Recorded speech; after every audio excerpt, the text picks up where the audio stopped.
हाँ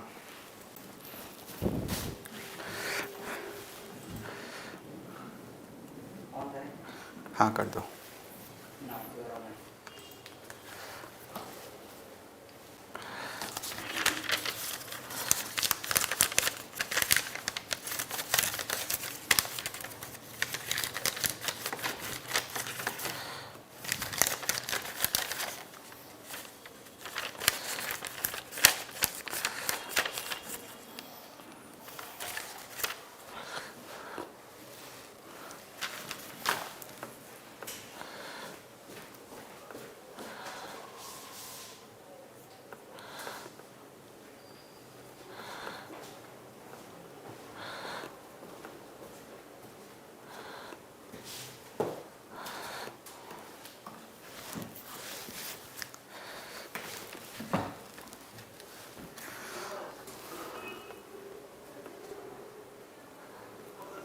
Okay, so students, am I audible?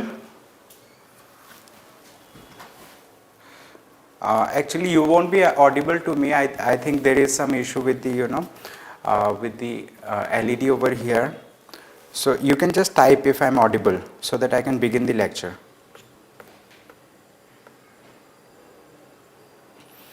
Shiva, you won't be audible to me because like we have muted the mic here.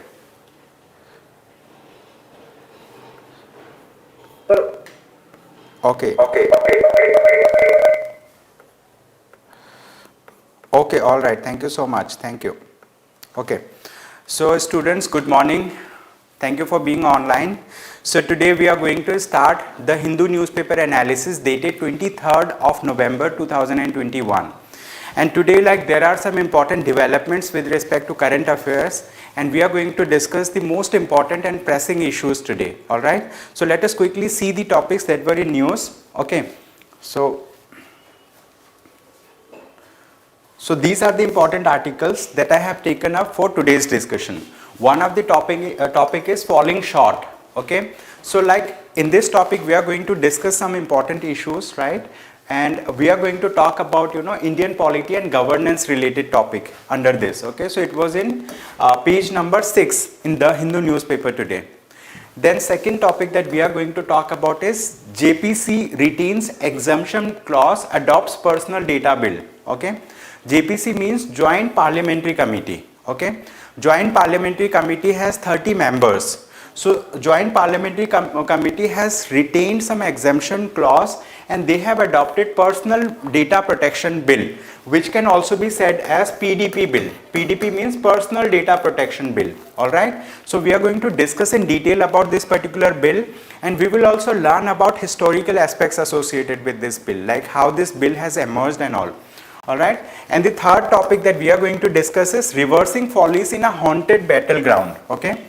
This third topic is written by the former Vice President of India, okay, Mr. Hamid Ansari, and he has been a diplomat. He has been a foreign affairs, foreign services officer, and the views expressed by him related to international relations are very, very qualitative in nature, and you get a lot of insights about foreign relations. When it comes to understanding the topic of India's foreign relations with other countries. Okay, so this topic is going to be a eye-opening topic for you who have been reading developments related to Afghanistan. All right, and third topic that we are going to discuss about reforming the fertilizer sector. So in this topic we will learn about like what has been the development in fertilizer sector, how agriculture has grown. Okay, and like what is the fertilizer policy that the government of India uses, and we are going to talk about the NPK constitute like when it comes to fertilizer, so it constitutes various components. So we will learn about NPK, okay, and DAP. Okay, NPK, so we are going to discuss in detail about it. So it was in page number 7. Then we are going to talk about Australia signs a sub deal with US and UK. Sub means submarine deals. Okay, so Australia has signed a submarine deal with United States of America and with the United Kingdom. To be more specific, it has signed a deal with the Great Britain. All right. So we will learn about one of the like defense grouping that they have established together. Okay, Australia, USA and United Kingdom.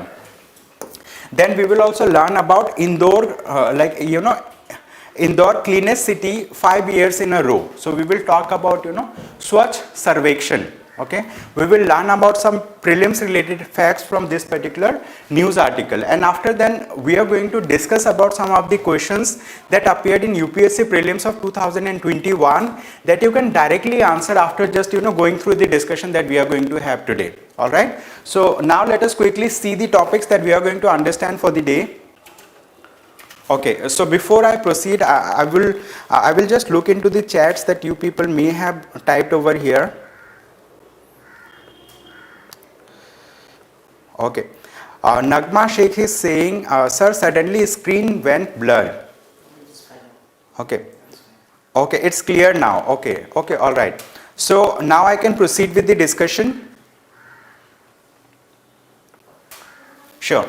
So this is the first topic that we are going to discuss, which is falling short. Okay, so we are going to understand like in which front we are falling short. Okay, means like there is something is lacking. Okay, so like what is lacking, what is falling short. So this particular article is with reference to the JPC bill. JPC means Joint Parliamentary Committee. When the Parliament of India is going to release some bills, and like in that bill there are a lot of controversial aspect, lot of things, then it is referred to the Joint Parliamentary Committee for scrutinize, so that they can scrutinize this particular bill. And so like the Joint Parliamentary Committee comes up with some kind of recommendations, and then like the Joint Parliamentary Committee goes ahead with the bill with addition of some clauses, deletion of some clauses, like that. So the bill that we are going to talk about today is Personal Data Protection Bill. Okay, the bill is Personal Data Protection Bill.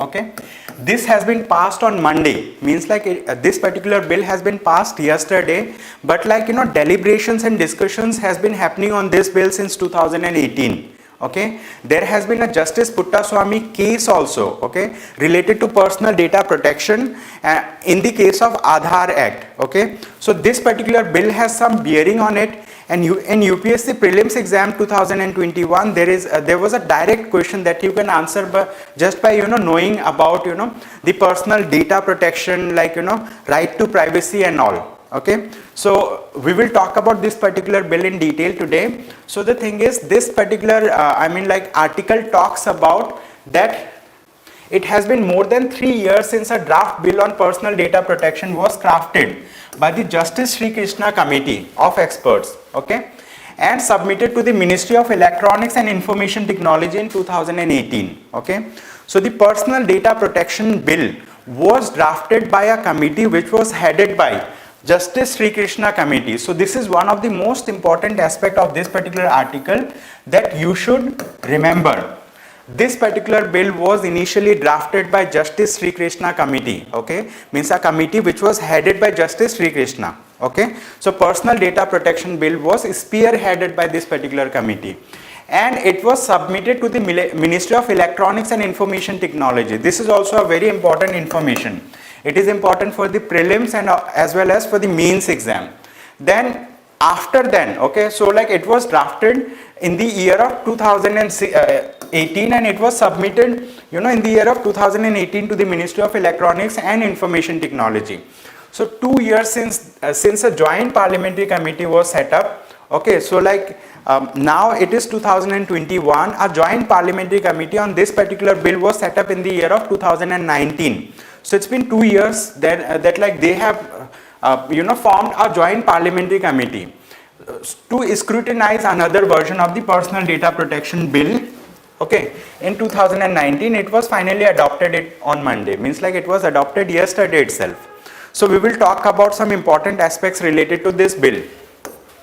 But the thing is, this bill, this bill is a landmark bill like in the history of India. Why? Because like till now, since independence till now, we did not have any bill or any act that talked about personal data protection. in specific terms, like when we talk about Western countries, when we talk about European nations, so they have GDPR. Okay, they have GDPR. GDPR stands for General Data Protection Regulation. Okay, so they have GDPR. But the thing is, in India we did not have this thing, and this was widely being debated. So now this particular bill has been passed, okay, by the Joint Parliamentary Committee, but still there are some clauses, I mean, in the bill that are being opposed by many members of the Joint Parliamentary Committee. So there has been multiple members, like till now 6 members have opposed to these provisions in the bill, and we will talk about what are the provisions that are being opposed by some of the members of the Joint Parliamentary Committee, and what is the importance of those clauses in the bill. So this is the thing. So now many of you may be having this particular question, like what do we mean by data protection? And like what does the data protection bill entails? Like what is the significance of this bill? The thing is, the personal data protection bill gives some rights, okay, to the individual so that their personal data can be protected, okay, and at the same time it puts some liability on the data intermediary, publishers, and other such social media platforms. So this particular bill brings under its ambit the social media platforms as well. So these platforms are themselves not producing the data. They are the ones who are the hosting data. I mean, like when we talk about Facebook, when we talk about Instagram, when we talk about Twitter, so these are the platforms where there are lakhs and lakhs of people who are putting up data, but like these platforms are hosting those data, and those data are publicly available. Okay, so this particular bill brings under its ambit those those social media platforms as well. Okay, so these platforms are not considered to be intermediaries. They are being considered as the platforms that are hosting these data. And okay, so the thing is, this particular bill here, we need to talk about like what are the criticism, what are the points of concerns for some of the members of the Joint Parliamentary Committee, and why you should also learn about it.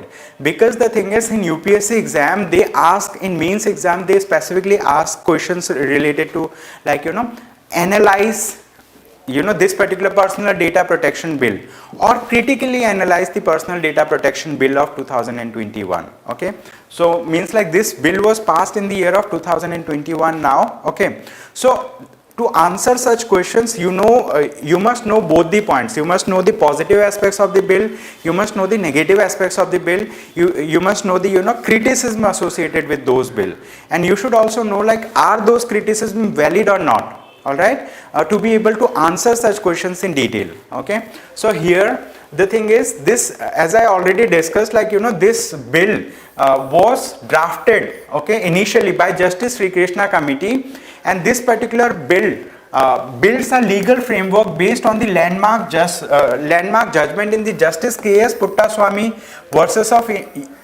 versus Union of India on privacy, on data privacy. Okay, so two like committees are associated. One of the committees, Justice Sri Krishna Committee, this is the committee that has drafted this bill. Apart from this, there was a landmark judgment by the Supreme Court of India on K.S. Puttaswamy versus Union of India case. Okay, so in this case, the Supreme Court of India had clarified some of the provisions related to personal data protection.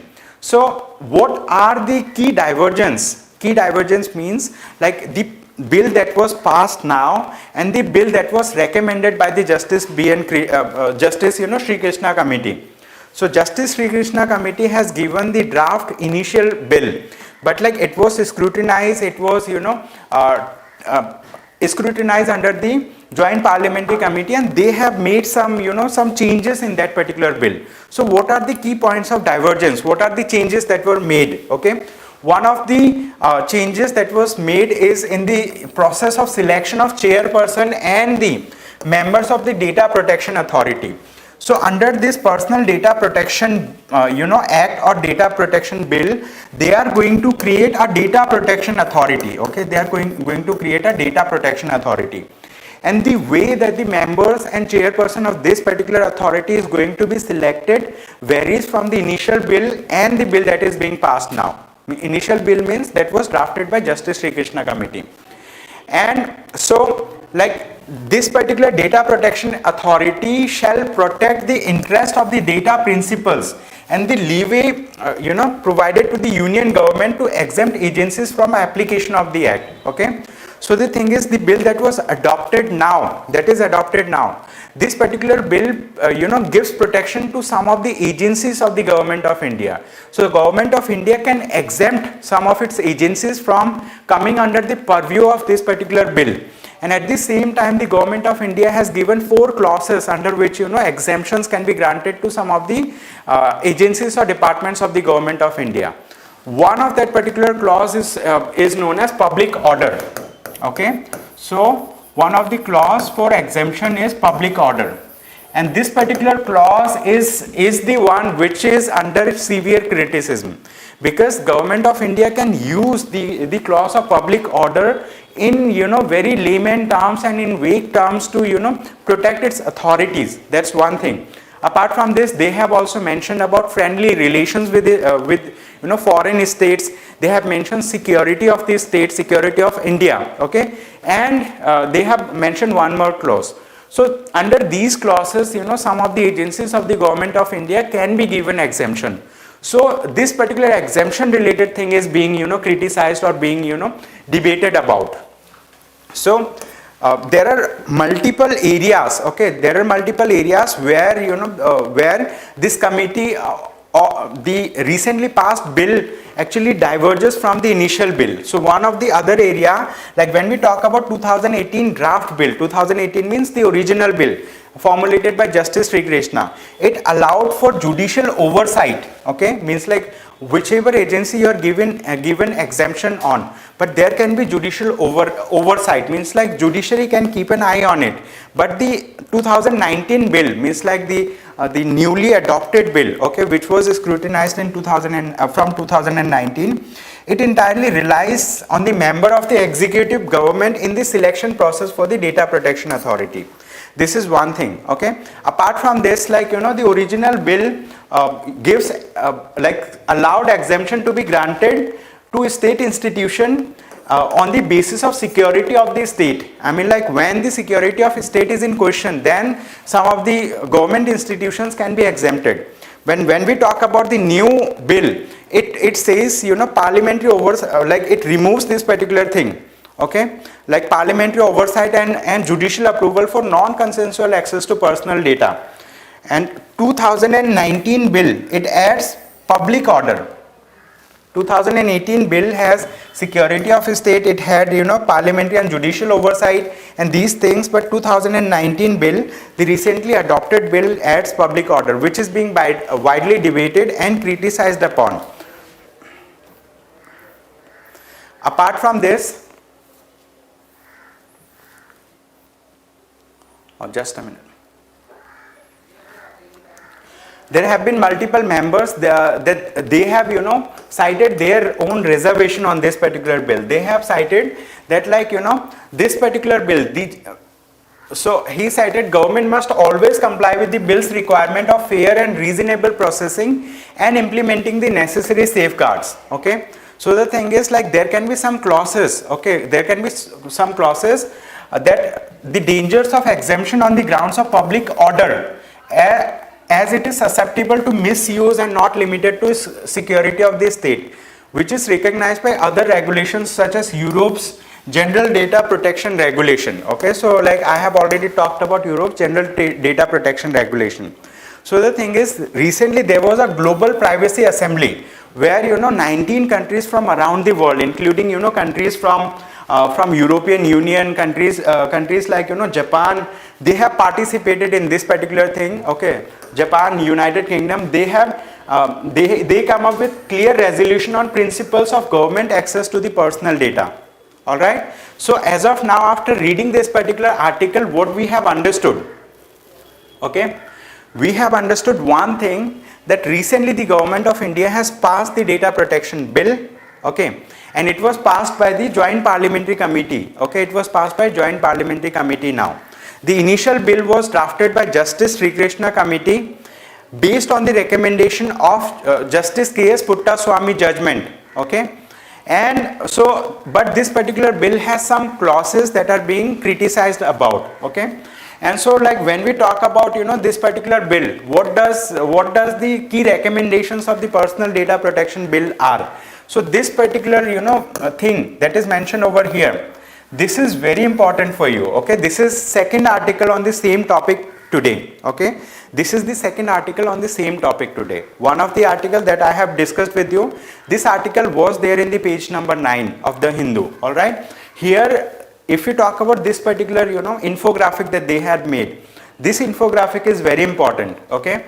So it talks about key recommendations of the personal data protection bill, okay. It says it treats the publishers of all social media platform which do not act as intermediaries, okay. So all social media platforms which do not act as intermediaries, those platforms are considered as publishers, okay, and they will be accountable for the content that they host, okay. And at the same time, it allows no social media platform to operate in India unless the parent company handling the technology sets up an office in India, okay. So these one by one, these points are very important. It may be directly asked as a statement in prelims exam, okay. They may ask that the personal data protection bill, okay, treats all as publishers all social media platforms, okay. And at the second place, it allows no social media platform to operate in India unless they have one of their office located in India, okay. Third point is it develop an alternative, it recommends for development of alternative indigenous financial system for cross-border payment. Means there can be some foreign remittances from India. For example, there are some people who are foreigners who are having their business operations in India, and they are doing some transactions abroad, or Indian people are doing transactions with some other countries. So for those purposes, this particular personal data protection bill, okay, mentions that we should have an alternative indigenous financial system, all right. Then it also recommends to set up a dedicated lab for certification of all digital devices, okay. It recommends to set up dedicated lab for certification of all digital devices. Apart from this, in case of cross-border transfer of data, a mirror copy of sensitive and critical personal data be mandatory, okay, be mandatorily brought to India, okay. So these are the clauses that are most important, okay, when it comes to the recommendation of this particular personal data protection bill, okay. So these things you should note down in a copy so that you can revise also, and later on you can go through it. So with this, now let us move to the next topic for the day.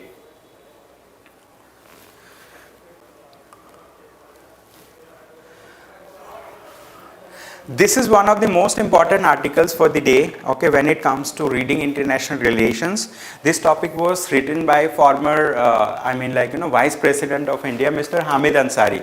So he has been a foreign services officer. He has been the, Vice President of India, and his views are very insightful, okay. So he has talked about, okay, some of the developments related to Afghanistan. So name of the article is Revising Follies in a Haunted Battleground, okay. So he says institutionalized neutrality is remedy that can stop Afghanistan from being a geopolitical pivot and a terror source, all right. So using this single line, he has summarized the entire article. So the thing is, you might be knowing that recently there was a change in power. There was a shift in power in Afghanistan. Now Taliban has taken over the control of Afghanistan, and they are trying to make a legitimate government in Afghanistan, all right. So this is what they are doing, trying to do now. But the thing is, history of Afghanistan does not extend to this particular era. When we talk about Taliban coming to power of Taliban, so the thing is, in the year of 2001, the United States of America had intervened in the internal affairs of Afghanistan, and they have uprooted the Taliban government then, and since then they have placed in place, there were another government in Afghanistan.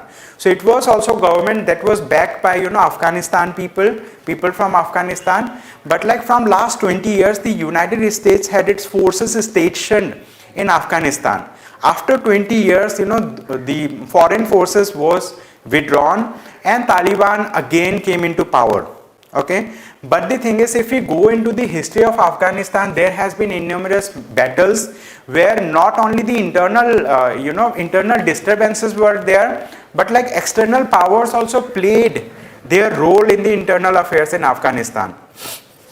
Like if you go to the history of Afghanistan, you might be knowing that like when Britishers were the colonizers, when they have colonized India, at that point of time also, like they tried to, they tried to uproot some of the powers from Afghanistan, and like but later on they came back and like they have expelled the Britishers from their soil. Alright, so the Afghanistan people have never stayed under the control of any foreign power for long period. They had the resilience to to any kind of foreign power to be ruling upon them. So the thing is, that was one of the incidents. And apart from this, there has been like historically there has been issues when the Afghanistan, like the power in Afghanistan was taken over by some of the outside sources, which was backed by Russia. Okay, that time. But like so when it was backed by Russia and they tried to walk in the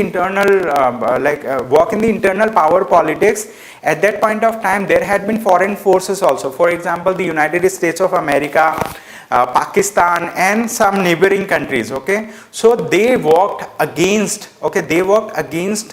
those powers that were having hegemonic structure inside Afghanistan. So at that point of time again, so the people who were backing the rebel forces in Afghanistan, like from USA and all, so they have unleashed the Mujahideen group from there.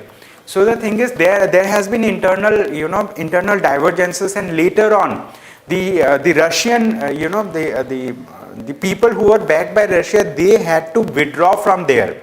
Okay, now USA had to withdraw from there. So there has been a time and again history that has proved that Afghanistan never stayed under the control of foreign rule for a long time. Okay, although they came under the control of the foreign powers, but like they never stayed under their rule for a long time. And recently, when we talk about Afghanistan, what is happening? See, the economic structure in Afghanistan is under turmoil. So the country is not in good shape when it comes to stability, peace and economic prosperity now. So Afghanistan is in a need. Okay, Afghanistan is in a need so that like it can rebuild its economy. It can rebuild its relations with other countries. At this point of time, see, like earlier, historically it has been the case that like Afghanistan was being supported, okay, by some other country, but like they also interfered in the internal political affairs in Afghanistan. But this is the time that Afghanistan should move forward for seeking help from other countries in such a manner that they do not allow the foreign countries to have a say in the internal affairs or internal political affairs in Afghanistan. So the key term is neutrality. Like although they may seek foreign help, but like that help should be neutral in nature. It should not be geopolitical, or it should not be politics driven. For example, let's consider at this point of time, you may have seen when USA had stationed its forces. So the thing is, USA had a say. It was not politically neutral in the internal affairs of Afghanistan. It was backing one of the government and it was not backing the other like stakeholders. It was not negotiating with the other stakeholders who were looking for power share in Afghanistan. Similarly, there can be cases now also when Afghanistan is in need of financial support, is in need of bringing peace in the region, at this point of time there can be some foreign, I mean like sources extending their support, but the thing is that particular support should be neutral in nature, so that like they do not tilt towards any particular nation when it comes to molding their internal policy or molding their foreign policy towards the towards other organizations. Okay, so this is what is being highlighted by this particular article. And here so like Mr. Hamid Ansari has talked about the context that I discussed. He talked about March of the history that I discussed. Then like Carter's goal. So Carter was like Carter was a person who played role in the internal affairs in Afghanistan, being a foreigner over there. Okay, so what is the idea that needs to be pursued by Afghanistan?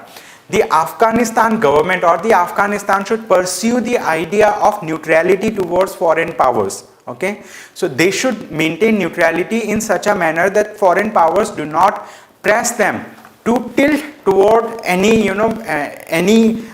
any type of foreign policy. Like when we talk about USA, it has a different set of policies for for different countries. When it comes to Russia, it has a different sort of policies. When it comes to China, it has a different sort of policies. So like Afghanistan should look towards neutrality for the foreign players. And so what is the practicality? Okay, practicality is like they should be neutral, they should be seeking help, and they should be building relations with other countries. Okay, so like you might be knowing the border between Afghanistan and Pakistan is the Durand line. Okay, so like they have Durand line as a border. So the thing is like they should also try to bring peace in the Durand line. Okay, so that like that Durand line is being recognized by Afghanistan as a legitimate border for itself.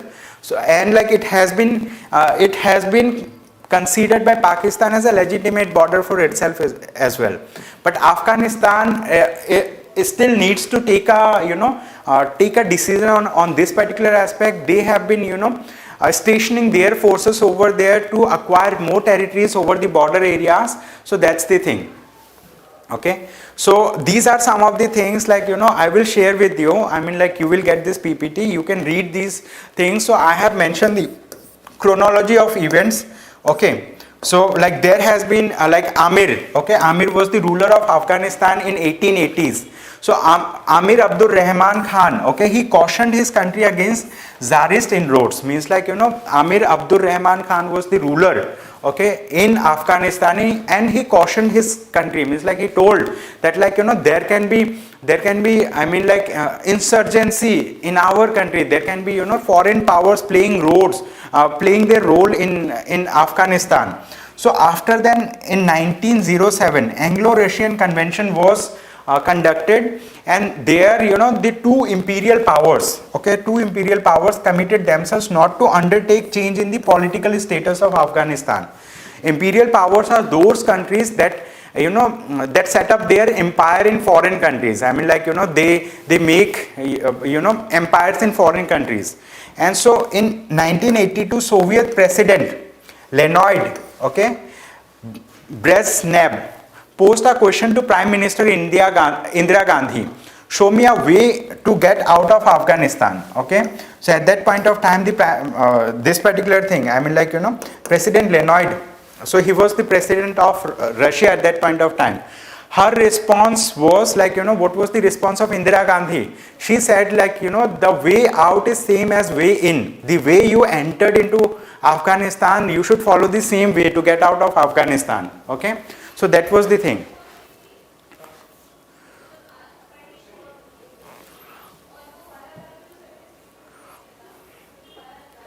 Okay, so I have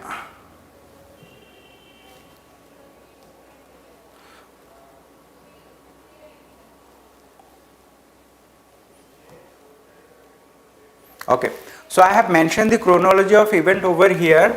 In your free time you can just read this chronology of event to understand what has happened. But like what is the practicality, what is the way forward now for the Afghanistan?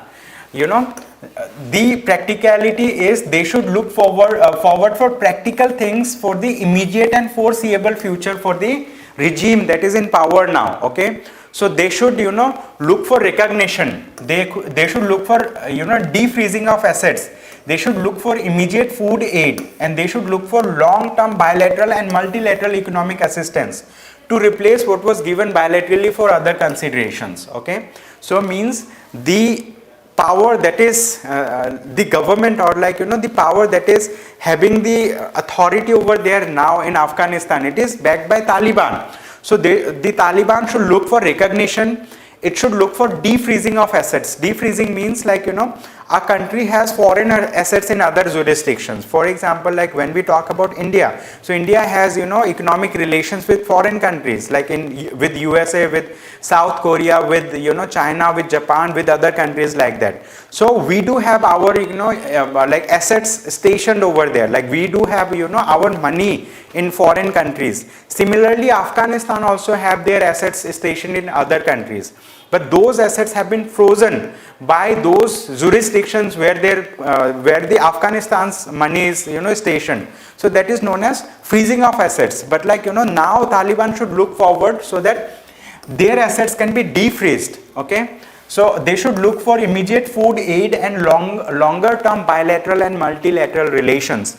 Earlier, Afghanistan had bilateral relations with the United States of America, but the United States of America had given support to Afghanistan, but like they had some political considerations in Afghanistan, political and economic considerations. So that's the thing. Now, if we talk about what can be the essential ingredients of such neutralization. Neutralization means they can seek help from foreign powers, and at the same time they should maintain their neutrality towards towards the foreign powers. Okay, so a formal Afghan declaration in constitutional terms. Okay, they should declare Afghanistan to be a country in constitutional terms, means like they should create a constitution for themselves. And at the same time, they should have a legally binding declaration by each and every immediate and proximate neighbor. Okay, so like for each and every proximate and immediate neighbor, like when we talk about proximate and immediate neighbor, for Afghanistan it is Pakistan, it is India, it is China, it is other countries that are to the western side of the Afghanistan. Then a United Nations Security Council declaration calling on the P5. P5 means permanent 5 in the United Nations Security Council. So UNSC has 15 members. Out of those 15 members, 5 members are permanent 5. Okay, so one of the 5 members is China as well. Okay, so US is there, Japan is there, okay, France is there, and China is there. Okay, so like these are the countries that are P5 members. Okay, then apart from this, United Nations General Assembly resolution should be there that should recognize Afghanistan as a neutral state. Okay, it should recognize Afghanistan as a neutral state. So these are the practicality and these are the ingredients for neutrality for Afghanistan. Okay, so that was all in that particular topic. You can read that topic in your free time to understand it more, and you should note down the important key points that I have mentioned in the article itself. Now let us talk about another topic, which is reforming the fertilizer sector. Okay, this is third topic for the day, and this is related to Indian economy. Okay, this is related to Indian economy. Okay, so this article is a short one, but like there are important ingredients to this article. So like when we talk about the context of the article, it says that since 1991. What is the importance of 1991? In 1991, the government of India changed its economic policy. It adopted Lpg reforms. Okay, Lpg stands for liberalization, privatization and globalization. Why did India adopt the Lpg reforms? Because at that point of time, our external reserves, our external reserves were very short. I mean, like we could sustain the import for like for about 2 to 3 weeks only. So that time, like India sought help from the World Bank and from the International Monetary Fund. They provided help to India, but at the same time they have given some conditions for India to fulfill. What were those conditions? Those conditions were in terms of economic reforms. So these reforms took the shape of 1991 new economic policy. All right, so new economic policy has had some ingredients like this Lpg reform, liberalization, privatization and globalization.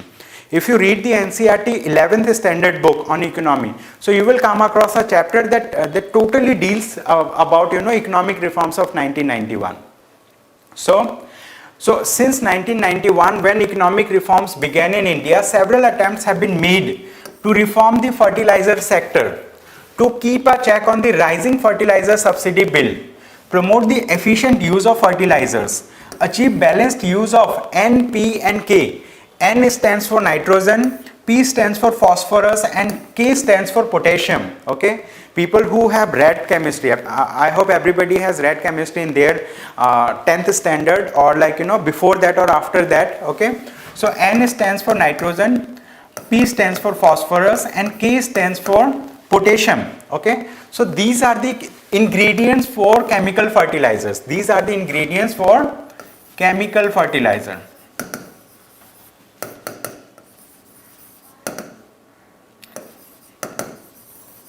Okay, NPK are ingredients for chemical fertilizers and they together make up the complex fertilizer. Okay, and these complex fertilizer, these things should be in a certain ratio. If we talk about N, if N is in the ratio of 8, it can be in the ratio of 5, it can be in the ratio of 1, means N is to P is to K, like that. Okay, so when we are creating chemical fertilizers, the composition of different ingredients should be in a certain proportion. Okay, so that the fertilizer works in the best possible manner and so that there is no imbalance in the constituents of the fertilizer. Okay, if there is an imbalance, it may hamper the soil productivity in the long run. It may affect the soil quality, it may affect the growth potential of the of the agricultural output from the field and all. But the thing is, since economic reforms, the government of India has been trying to bring some changes or bring some improvement into the fertilizer policy. Okay, but the thing is, what has happened over the years, the government of India has given subsidy in urea. Okay, it has given subsidy in urea. Urea, the major component inside urea is nitrogen. Okay, so government has given multiple times the government has given this particular thing, subsidy in urea. So the thing is, people find it easy to purchase urea as compared to purchasing the chemical fertilizer in a definite proportion. Okay, so what has happened? The people from different fields, farmers, find it easy to buy urea as compared to the specific proportion of chemical fertilizer. So the thing is, in the fields we have more urea as compared to other constituents. So what it leads to? It leads to degrading the soil quality. It leads to hampering the crop productivity. It also puts in danger the long-term sustainability of agricultural output. All right. So now what should the government do? The government should try to balance the proportion of various components in the fertilizer. So this is the chemical fertilizer, but when we talk about the long-term sustainability, then biofertilizers or organic fertilizers. Okay, biofertilizers or organic fertilizers are the thing that are recommended by different organizations around the world that feel that the chemical components in the food grain should be reduced. Okay, so they are more sustainable, but at the same time the crop productivity reduces when you are using biofertilizers or when you are using the organic fertilizers. So what does N stands for? N stands for nitrogen, P stands for phosphorus, K stands for potassium. And when we have NPK in a definite proportion, then they are known as complex fertilizer or chemical fertilizer.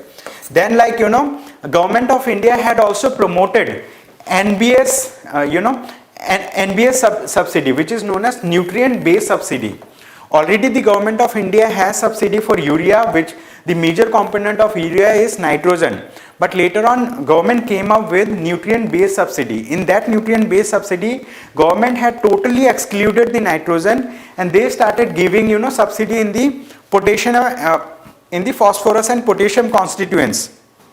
All right, but it also did not have equalizing tendency. It was also to to some extent it distorted the overall like quality of fertilizer being used in the fields. Okay, so apart from this, like we also have diammonium phosphate. Okay, diammonium phosphate is also being used as a fertilizer component. Okay, these things are very important. Like you should be knowing that, like NPK is used as a chemical fertilizer in a definite proportion, and that definite proportion is not fixed for all the fields across across India. So in some states in India, the composition of nitrogen is higher, and phosphorus is little lesser, and potassium is little more lesser. In some other state, the ratio varies. So like it varies from state to state. It varies because of the soil quality in those states and the requirement of fertilizer component in those soils. All right. So this is the thing. And in India, we have 5 big urea plants. They are located in Gorakhpur, Sindri, Barauni, Talcher and Ramagundam. Okay, these are the places where we have government backed or public sector urea plants. Okay, we have government backed or public sector urea plants. Where it is located? Gorakhpur, Sindri, Barauni, Talcher and Ramagundam. Okay, so these are revived by the government. Okay, and there is an important statistics for you. You can note it down in your copy when you have time. So this important statistics highlights, okay, that at current prices the farmers pay about rupees 268 per bag of urea, and the government of India pays an average of subsidy about 930 per bag. Means like if a farmer is purchasing urea, he pays rupees 268 for one bag, and government gives a subsidy of rupees 930. It means that the taxpayer, whatever the government gives, it comes from the taxpayers' money. It means taxpayer bears 78% of the cost of urea, and the farmer pays only 22% of the cost of urea. And this is expected to increase, and it is not sustainable. Expected to increase means government may give more, subsidy in the future. So the thing is, government is paying more, taxpayer is paying more, and it is not sustainable for a long term to come. All right. So the agriculture in itself should be a profitable profession, so that farmers can pay for themselves to purchase the urea. They should not take the government subsidy and all.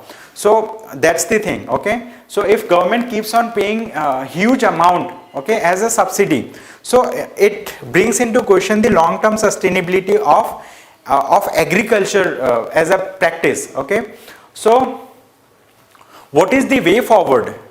The points that are written in this particular slide, each and every point is so effectively written. You should note down these points, and they are going to help you in writing a means answer. Okay, so what should be the way forward? What you should do? To improve the fertilizer sector. So these points are mentioned over here. Okay, so in order to address the multiple goals of fertilizer policy, we need to simultaneously work on 4 key policy areas. Okay, 4 key policy areas. What are those key policy areas? One of the thing is we need to be self-reliant and not be dependent on import of fertilizers. Okay, as of now, if we talk about every year 35 million ton of urea is being used in India. 25 million ton of urea is being produced locally, and we are importing 10 million ton of urea from outside. But the urea that we are importing from outside, okay, their prices fluctuates with the international energy prices. For production of urea or any other thing, we need energy, and if the price of energy fluctuates globally, then the price of urea will also fluctuate.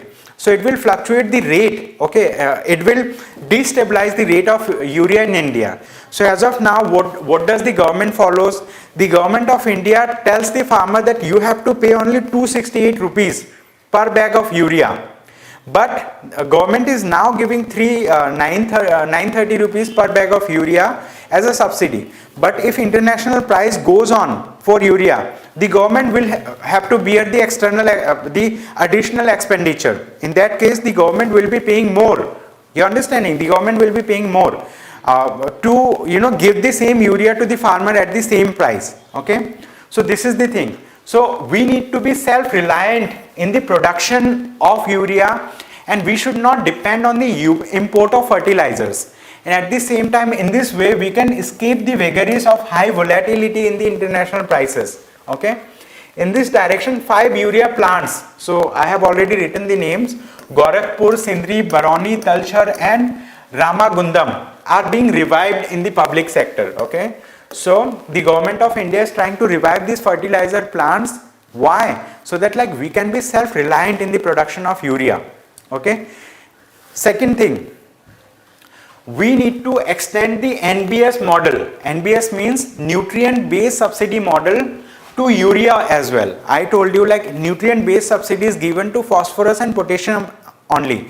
They do not include urea. So we should extend the NBS, nutrient based subsidy model, to urea as well, and allow for price rationalization of urea compared to non-nitrogenous fertilizers and prices of crops. Okay.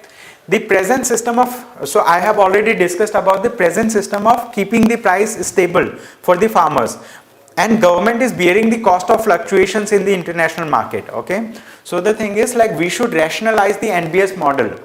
Third thing is we need to develop an alternative source of nutrition for plants. Okay. We need to develop alternative source of nutrition for plants. Like we should not solely rely on the NPK model of urea or NPK model of fertilizer. Okay. So we should look for alternative sources of fertilizers so that plants get proper nutrition. All right.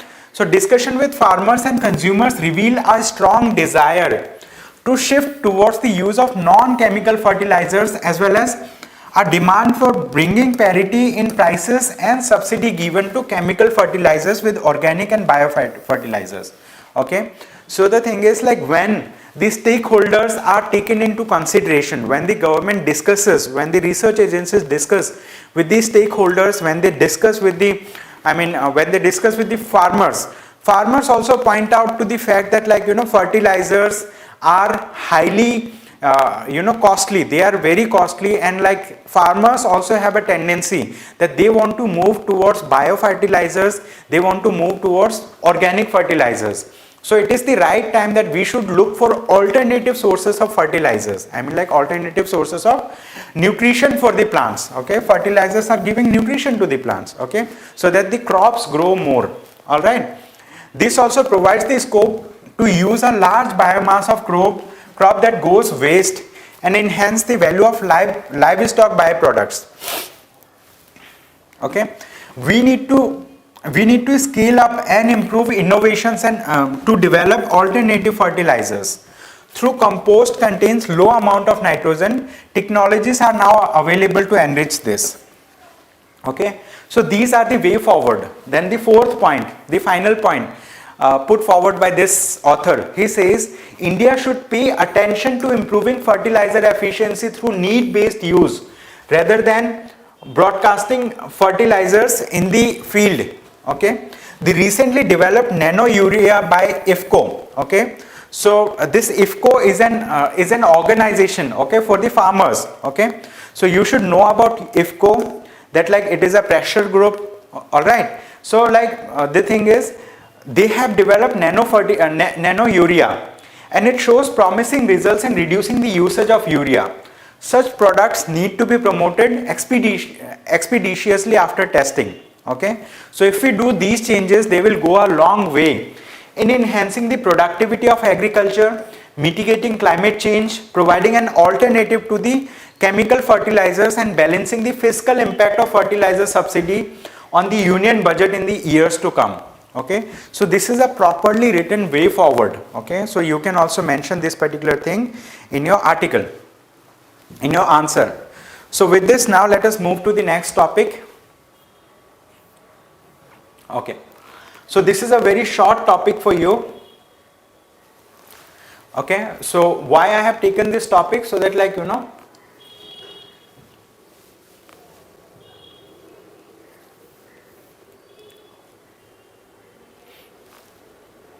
okay, this particular topic says Australia signs submarine deal with the US and UK. Okay, so Australia has signed submarine deals with the United States of America and with the Great Britain or the United Kingdom, okay, and they have, you know, not only signed deal, but they have created a defense alliance, okay, they have created a defense alliance which is known as AUKUS, okay, AUKUS.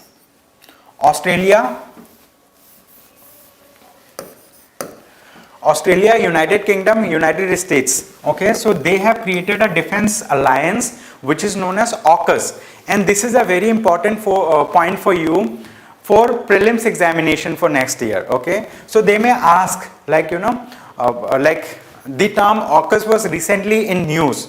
What does this stand for? And they can give, you know, multiple statements citing different things. So this is a security and defense alliance. This is a defense alliance, okay. This is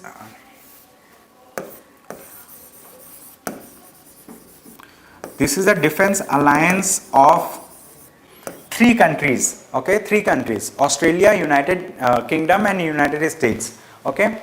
So they have, you know, now according to this particular deal that was signed by Australia with the US and UK, the United States and United Kingdom are going to transfer the technologies that they have developed in the field of submarine technology, okay. They are going to like transfer the technologies and know-how, okay, to Australia, and they are going to transfer the technology of like nuclear weapons that can be installed in submarines, and, like, you know, conventional weapons also. So conventional weapons inside the submarine, these kind of technologies are going to be transferred by United States and United Kingdom.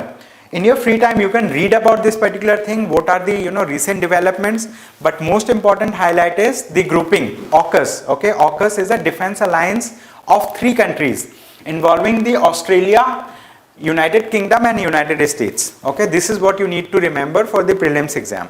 Now with this, let us move to the next topic for the day. This is also important fact, okay, for prelims. Now let us discuss about this fact. Okay, so this article reads, okay, Indore cleanest city 5 years in a row, okay. So the thing is, this is one of the information that you are getting, that like Indore as a city, it has been coming as the cleanest city in India from last 5 years. This year also it has come into the category of cleanest city.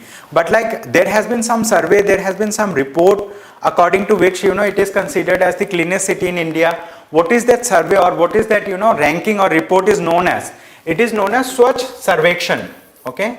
So it is very important that you remember Swachh, okay, Sarvekshan,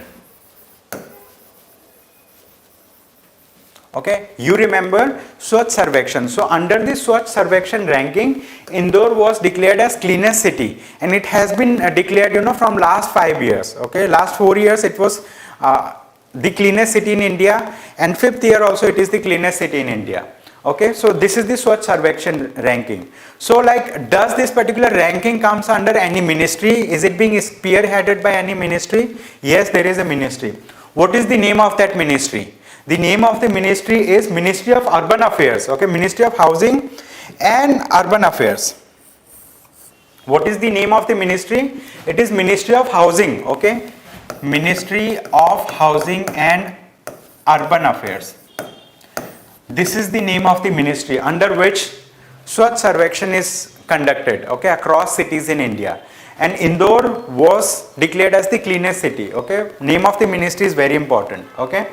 And apart from this, okay, this particular ministry announces the categories of marking pattern and field surveys to be carried out in the ranking, okay.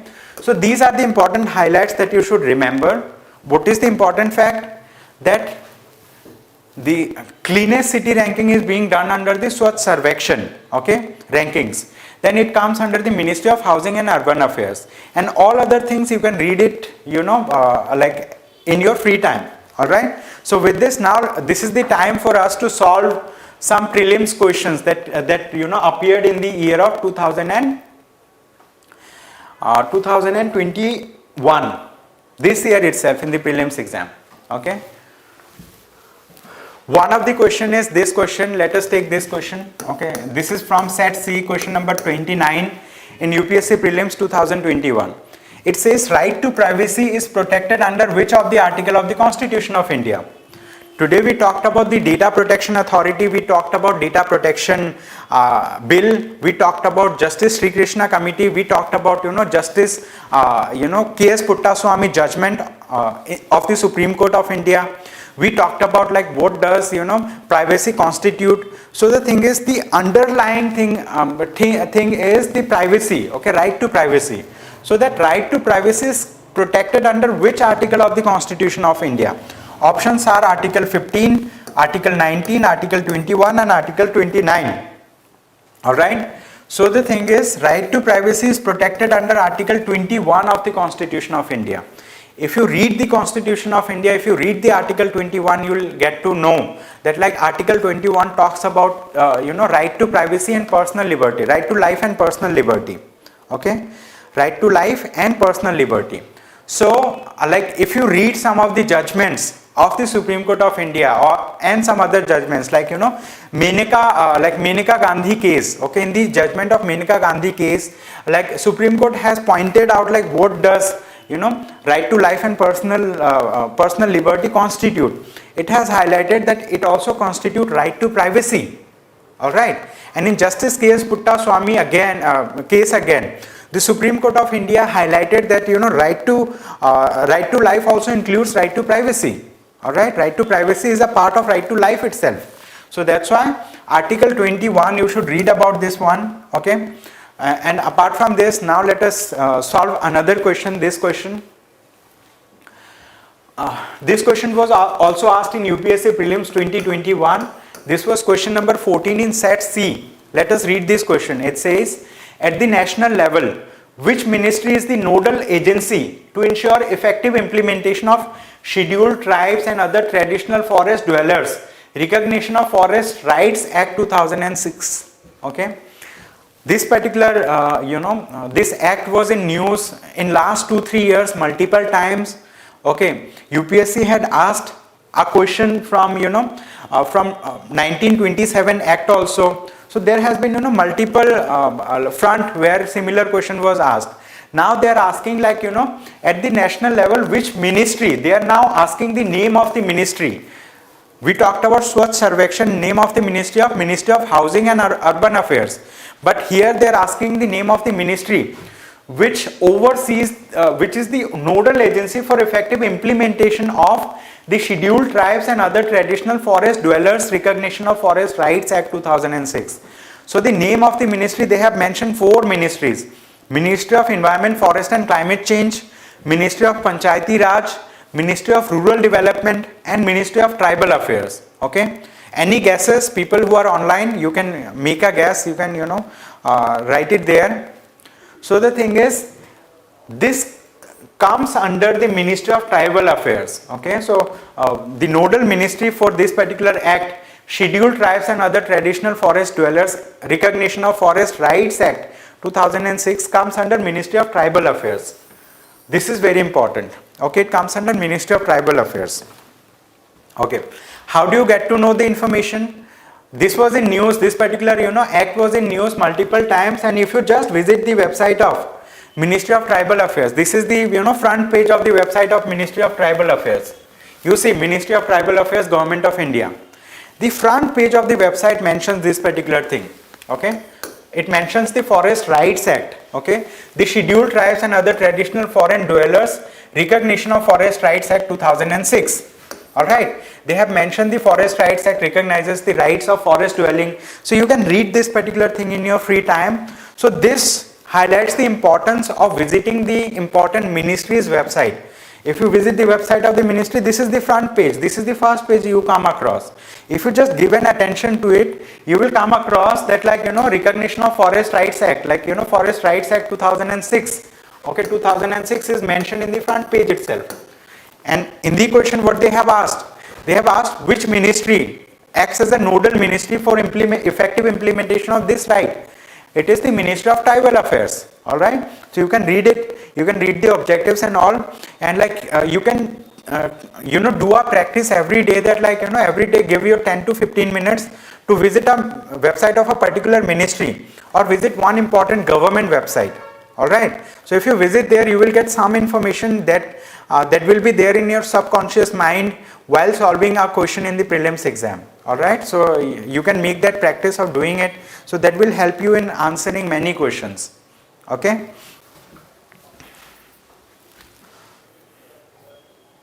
So that's all that I had to discuss with you for the day. Thank you so much everyone for attending the session.